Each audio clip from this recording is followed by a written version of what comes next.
Jay Horwitz, a special edition of Amazing Conversation with Seth Greenberg. Before I tell you why I'm talking to Seth, let me just tell you some of Seth's qualifications.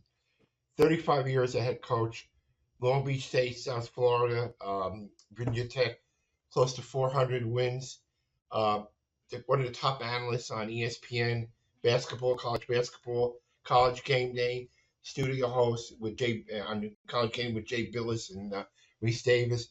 But the reason that Seth Greenberg and I are talking, our roots really started together. About 50 years ago, I was a young SID at Fairleigh Dickinson, and Seth was a star recruit from Plainview High School.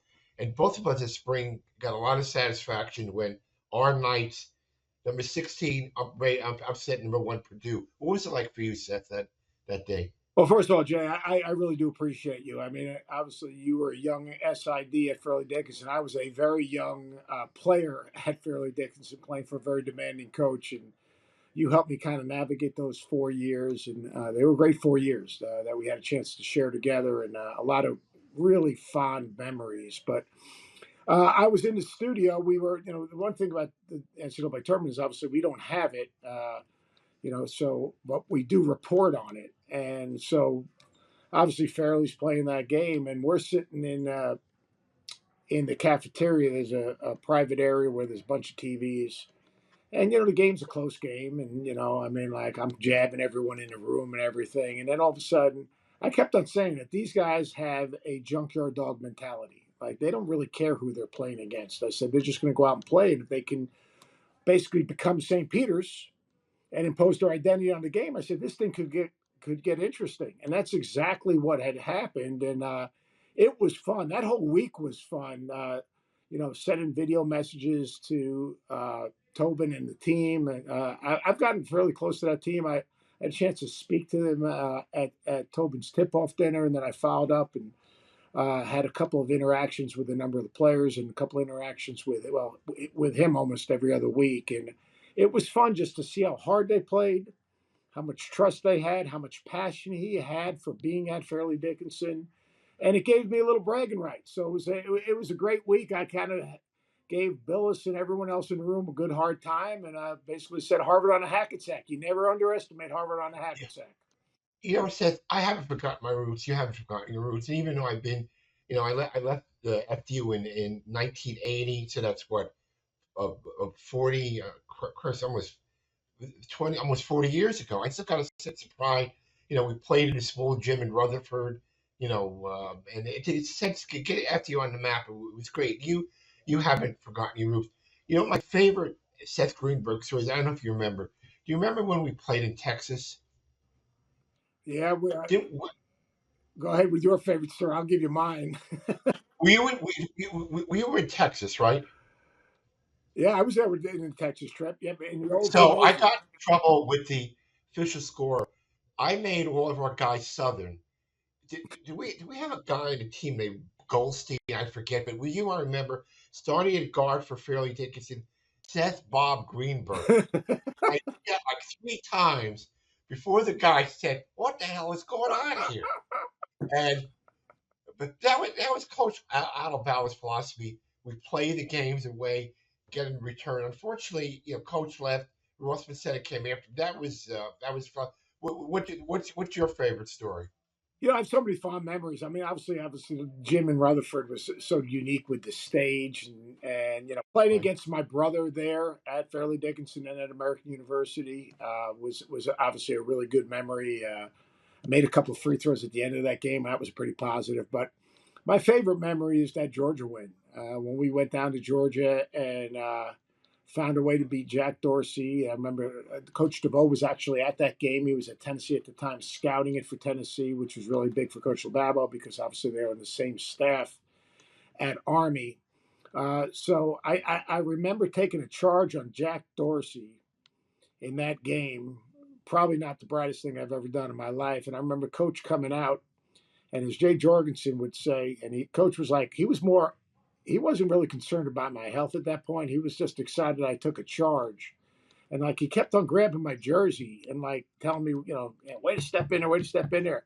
And Jay Jorgensen, my college roommate, said, funniest thing in the world was your head was bouncing off the ground every time coach picked you up to lay you down. But we had a lot of fond memories. I mean, we didn't win a ton of games. We were everyone's game in between league play. Played a great schedule. But the cool thing about that, Jay, is my class led by Jay Horwitz, we started a foundation called Teammates for Life. That's great. Yeah, Yeah, I'm a part of that. That's yeah, great. which Good work. we raise money for people that are going through difficult times or helping pay for funerals of some of our former teams. So we reach out throughout the state of Connecticut and even outside of there. I mean, New Jersey. And, to me, 43 years later, I graduated Fairleigh Dickinson basically 42, 43 years ago. And we still have that connection. I spoke to Steve Salop the other day. He's actually made a drawing for my daughter's wedding in September. So, the big thing, and I always used to say when I was coaching, when you go to college, those memories and those relationships last your lifetime. And I can honestly say my relationship with Fairleigh Dickinson and my relationship with my teammates has lasted me a lifetime. And you got me on an email chain with those guys. Speaking of Georgia win, probably one of the saddest days of my career at Fairleigh Dickinson was the day that Noki Johnson was killed in a car crash. I remember that he's sitting in a house. I think I sat next to you. I was on Route 17 going from Rutherford to Teaneck, and it was George Lighty in Red Duck Run, if I remember it to this day. I mean, and Noki was a hell of a player. Oof, I mean, he was playing field. Player. He was a great player. He was a step above Fairleigh Dickinson. He had a big physical body. He could get the ball anywhere he wanted, anytime he wanted. He played with no fear and great confidence. And it's funny. You take certain things for granted. We lived in Teaneck. We practiced and played in Rutherford, and we made that drive 80 to 17 every single day. And we never even thought about the weather. We never thought about the drive. We never thought about any of it. And that was a hard time. I mean, I remember vividly going to Coach's house myself and checking on him. And I remember Mrs. Lababa, who was, she took care of all of us. I mean, she obviously understood the situation better than anyone. And I mean, as we called him, not to his face, the old man. I just remember how devastated he was. Like he was. I mean, it was hard to get a conversation out of him. It was a tough. I remember we all waited in the hospital that night. It was brutal. But Noki was he was a really, really good player. Good person. Came right from playing field, and it was a situation where it was just tragic. George Lighty obviously survived, and Duck survived as well. But it was that was a hard night. Playing how you handled, Jay, and again, how you handled the game after that game, I thought was incredible. And it was hard for all of us, yet you had to put all the pieces together to help us move forward, and you did a great job. Well, it was a tough time. Red Duck was my first All-American, Seth. First team All-Name team. We promoted you. And I don't think I'm not making this up. His sister was Daisy Duck. He had one year I got him on the cover of the press kit. You remember in Teaneck, there was a duck pond in the front of the little. So Red and I used to sit there. I would throw Wonder Bread at the ducks to gravitate towards Red. And the other guy I remember on the team was Flynn Oil Cook. Was the other forward? That was my first team. Let me cover a couple of current events. What do you make of the Bronny James thing? Man, it's scary. I had a player, Alan Shady, who played for me at Virginia Tech, actually never played, who went down in a very similar situation. And, you're going to have to err on the side of caution. I don't know all the medical side of it. I know Alan Cheney has actually started a foundation called Positive Adversity because it ended his career. Look, he's going to get the best medical attention, and they're going to make obviously the most educated decision on what he can do. I was a little bit shocked that they said, well, how quickly he got out of ICU, like all of a sudden it's disappeared. We saw Keontae Johnson go through that a couple of years ago playing in the Florida State game. Obviously, Alan Cheney went through that. I'm sure they will err on the side of caution and just make sure that, most important thing is to have a long and productive life. And, basketball becomes secondary. And but to me, it was shocking because the kid is in world-class shape. Obviously, and it just shows you life is fragile. We all think life's easy, but life is fragile. I mean, there are certain things you can't control, so you better control what you can control. And Seth, you might have left. Were you there when Harvey Johnson died on the court after? It might be after a year or two after you. I think it was after us. It was after. Yeah, I was in the early '80s. I remember a big 6'8" guy, Yeah. and collapsed and down the court. Transfer portal. What are your thoughts? I think the transfer portal connected with NIL is absolutely toxic for the sport of college basketball. I think that the transfer portal now makes the current players that are playing free agents. You imagine Major League Baseball where you can be a free agent every year. It's impossible for the continuity. And then if you add on top of that, obviously NIL, which I have no problem with NIL if it's real NIL. I do have a problem with what I call pay for play, which is the collectives. We've got to find a better system. We've got to find a better way to do this. And I actually think it's going to end up with contracts, Jay. I think that we're going to end up with 2-year contracts. So we end up with 2-year contracts. Then all of a sudden, what you're going to have is you're going to have a little bit more continuity. I think the university is going to have to figure out a way to fund it, obviously, maybe through some fundraising. But, we see what's happening with realignment. Look what's happening with the Big 12. The TV money is so great that schools are going to have to find new revenue streams to support their athletic departments. But the transfer portal is made every single player in college basketball a free agent. But the other side of it, Jay, is these young, talented high school kids are not being recruited in the same manner.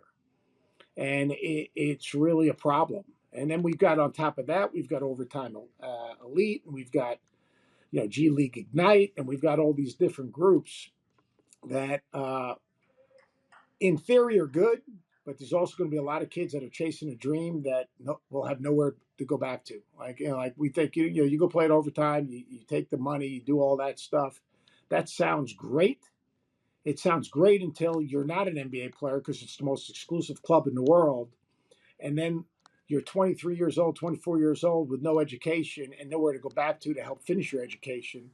So, I mean, there's a lot of issues in college athletics that I think needs to be visited. And I think we've got to find a better partnership with the NBA, because our partnership with the NBA, in my opinion, is the NBA has an agenda, which they should, their shareholders.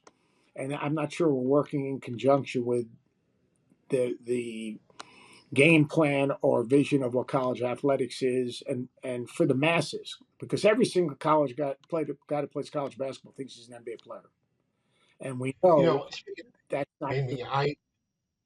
When our Coach LaBava went over to St. John's and Coach Luke Conseca, I became a surrogate St. John's fan. Used to go there a lot, and I got pretty close when Chris Mullen was the coach. I was friendly with Chris, and he left.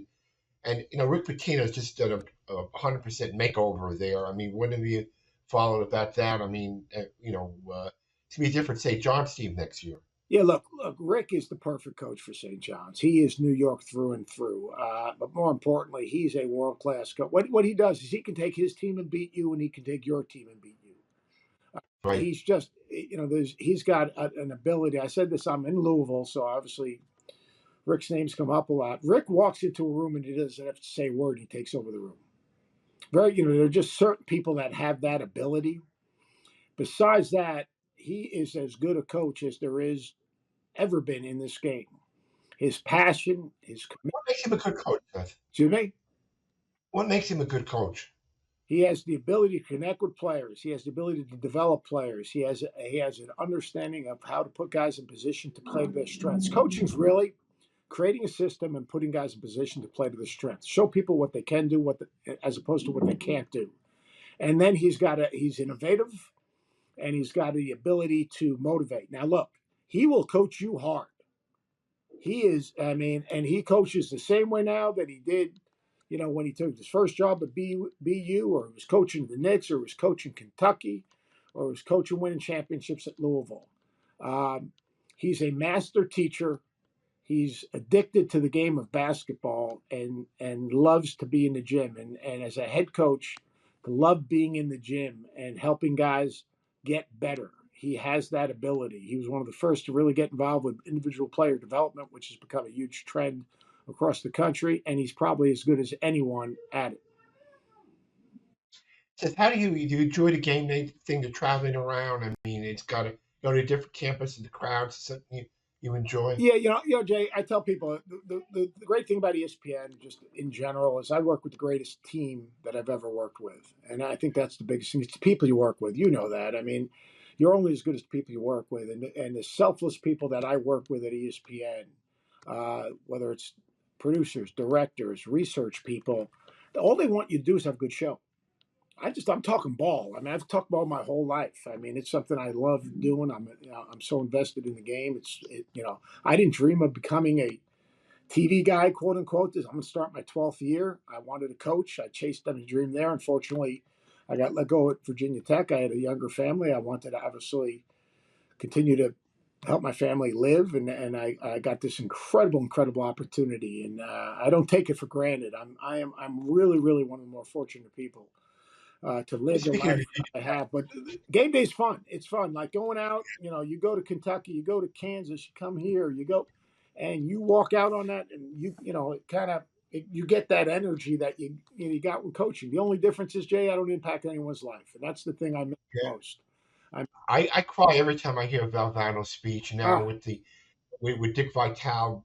I first met Dick at he was coach at East Rutherford High School, so we go back a long way together. But what he's done for the V Foundation and the whole connection with Krzyzewski, I mean, it's still a remarkable speech. And money, it's still how many years in it? 20+ years.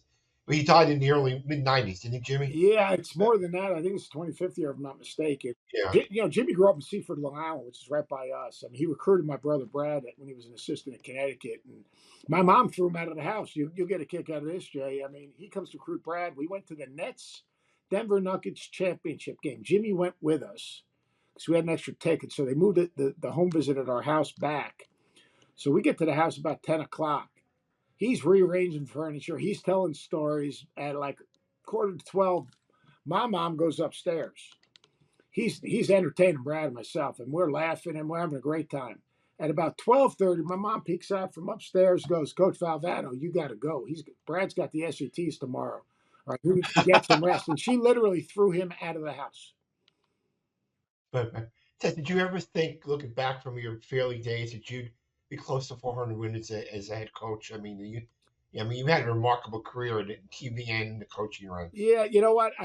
As you know, Jay, that's what I always wanted to do. When I went to Fairleigh Dickinson, I didn't pick Fairleigh Dickinson because of the journalism program, or communications program. I picked Fairleigh Dickinson because of Coach Lubabo's reputation and I wanted to play for a coach where it could help me grow as a coach and make me a little bit different. So I always wanted to coach. I approached it that way. I mean, the highlights of my season sometimes were the coaches' clinics when Coach Schneider, Coach K would come in, and I'd get a chance to demonstrate.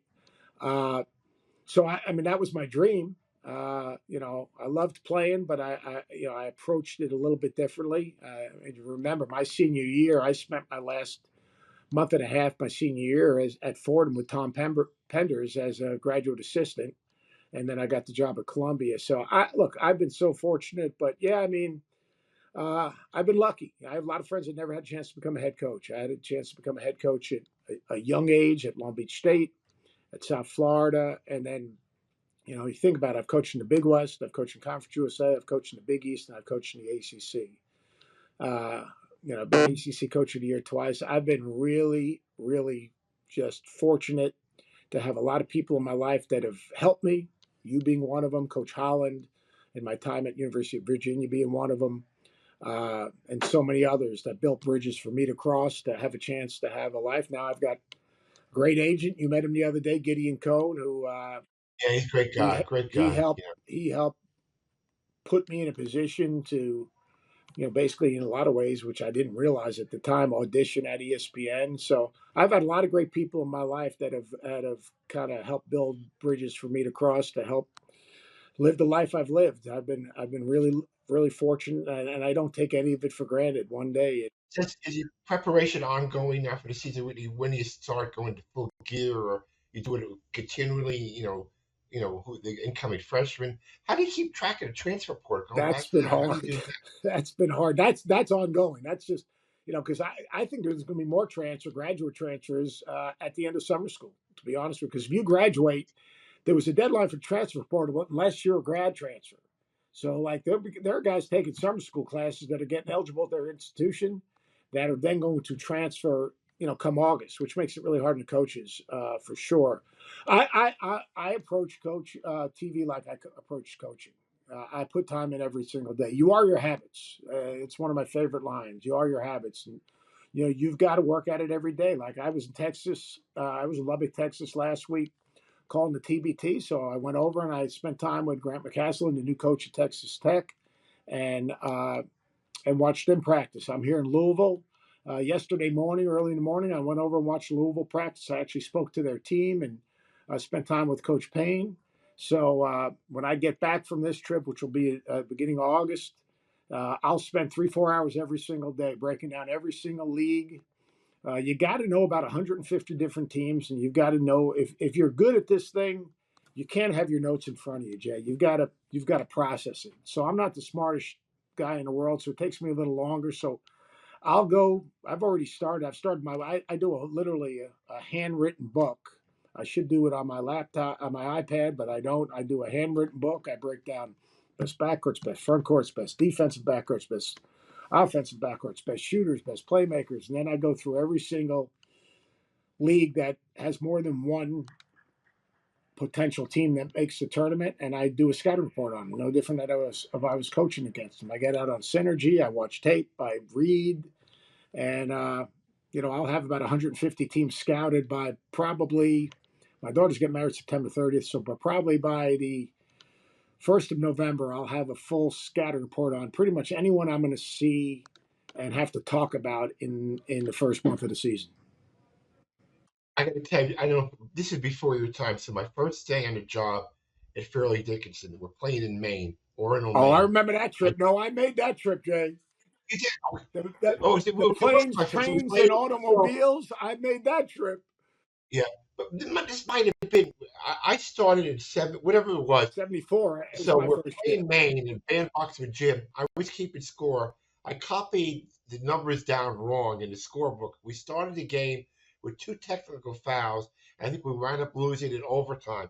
And I remember Coach Lowe came to the bench and said to me, "Now I know why effing NYU dropped basketball, you dumb so-and-so." Thankfully, my relationship got better with him.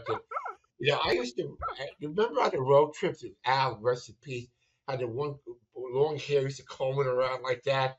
The old comb around here. We used to be Jay, we used to my freshman year, and I tell this story all the time. So my freshman year, there were 12 chairs lined up across the free throw line.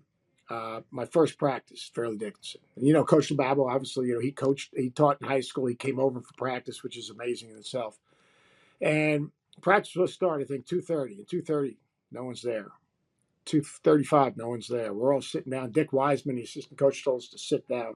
I remember Dick, yeah. And coach comes in, and you're right. He had one strand of hair. He wrapped it around his head 1,000 times and put a whole can of hairspray on it. And every time he would scratch his head, the whole thing would go up and down, and we'd almost lose it. But